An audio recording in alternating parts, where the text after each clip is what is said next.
If you had just heard my story about the guy wearing a gas mask on a plane, maybe this is an example of where gas masks definitely would have came in handy.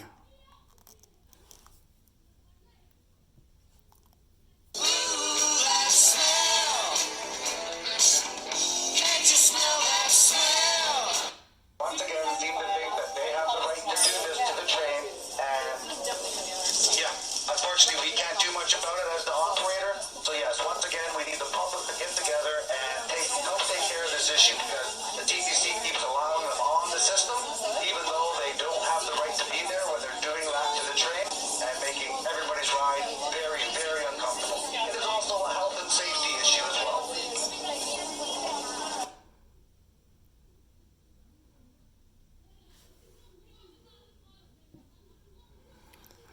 So, in case you had a hard time following those subtitles and following that audio, basically, someone who stinks got on a Toronto subway train,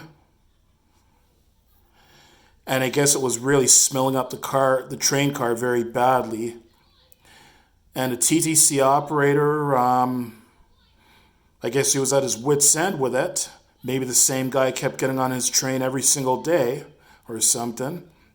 He was at his wit's end and he made an announcement telling passengers, to call the TTC to complain about it because as a TTC employee, he's not able to do anything about it.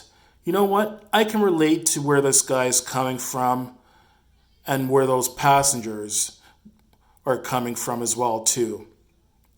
There's nothing like having to be on a crowded place like a subway, a bus, LRT, in a lineup at waiting to pay for your groceries, or in some other kind of crowded, confined place where there's some stinking pig who has horrible BO because they refuse to practice proper hygiene.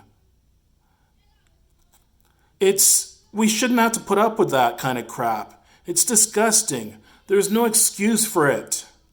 It's absolutely selfish to go out in public into a small confined area without practicing proper hygiene. How hard is it to shower every day, to wear clean clothes every day, and wear deodorant every day? I'm sorry, but there's no excuse for it. I see where there's TTC operators coming from, and I agree. This stinking pig should not have been on that subway train. Some people may think I'm sounding insensitive and politically incorrect here and all that, but put yourselves in that situation. How do you like it when you have to share a confined space with some stinking pig that doesn't practice proper hygiene? It's not fair to anyone. Like even homeless people, it's my understanding, like I checked this out online, like I checked various websites for homeless shelters and all that. And I understand that many of these homeless shelters even have showers. So, in other words, there's no excuse for even homeless people to stink. I mean, it's one thing if you work at a high labor job, like in a warehouse doing heavy labor, something like a furniture mover or whatever, and you're working on a hot day in a non-air conditioned environment, and you work up a sweat from a hard day's work, that's one thing.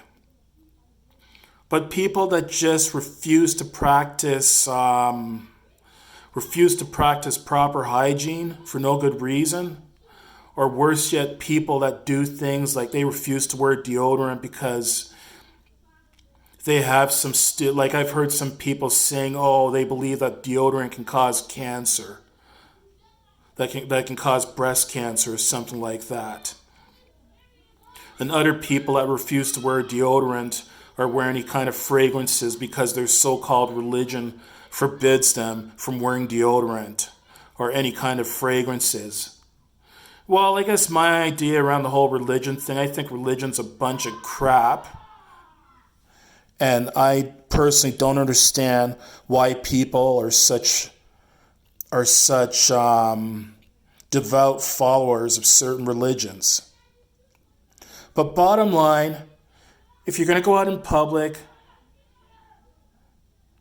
take a damn shower. Take a daily shower. Maybe even shower more than once a day if necessary. Put on some damn deodorant. And wear some clean clothes. Is that too much to ask? I really don't think so.